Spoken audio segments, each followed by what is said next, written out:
Hello everybody, this is Simon with the 4th episode of Let's Play Mega Man 5. Starman is a pretty good starting point. The level isn't the easiest, mostly because it has lots of spikes and that's always a bad sign, but it's nothing too devious.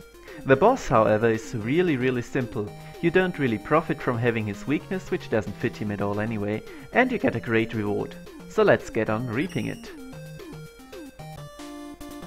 Also, man, that is an awesome chest piece.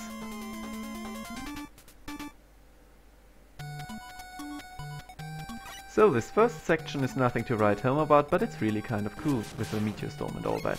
Also, you might notice we're in space now for whatever reason, and there is low gravity, just like this was an underwater level, but those were getting boring, so I'm glad for the change.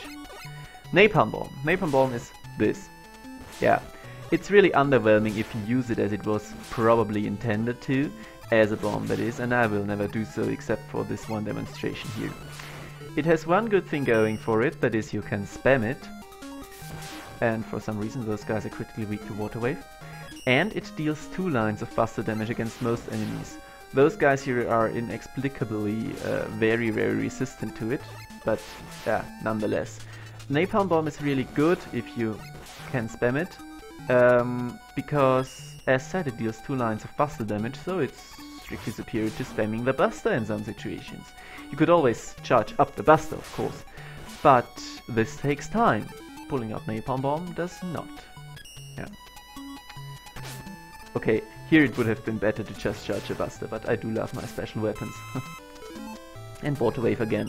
I just found out that those guys are really weak to it this very testing session, so well, I always appreciate it when I find a new use for something that's actually completely shitty.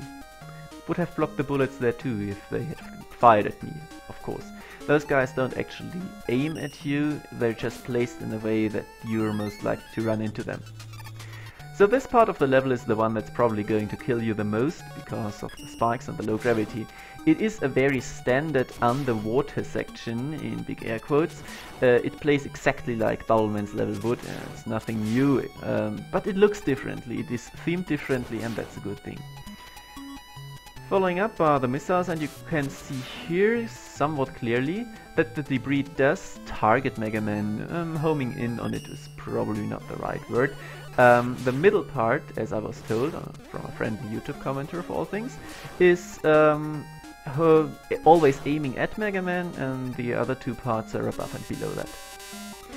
This guy is a prick. Not because he's very hard to avoid or anything, I mean, I can't just stand there, but he's actually really hard to target. I didn't show that off, but yeah, he is. Trust me, his hitbox is all kinds of fucked. The ambush I just ran into is also really hard to avoid. I haven't found a good way except for jumping upwards and try to take out as many of the guys as possible in one hit with the charged buster. This floor here is all kinds of shoddily coded. It is not actually a floor. I cannot use Water Wave here, period, because, well, as said, it is not a floor.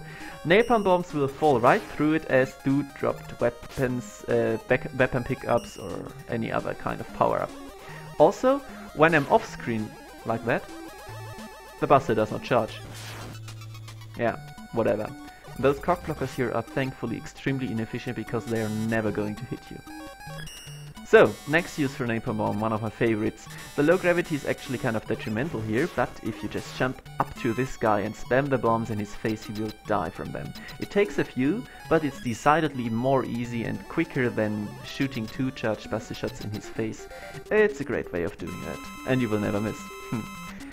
So Starman. Starman has a shield which is supposed to protect him, but because the buster actually spawns, well, right at the point where it spawns, that means before Mega Man, you can just shoot inside of it, dealing tons of damage with no actual problem. The way you're meant to fight him is wait until he shoots the shield, and yeah, like that. And for some reason he constantly shoots the shield right now.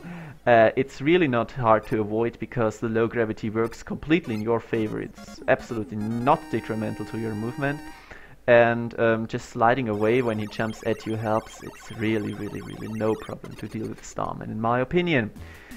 What we get for this is a two-part reward. First of all, we get Star Crash, which is not the best weapon, but at least it is a shield. I mean, it's about as useful as Skull Barrier with a little extra bit.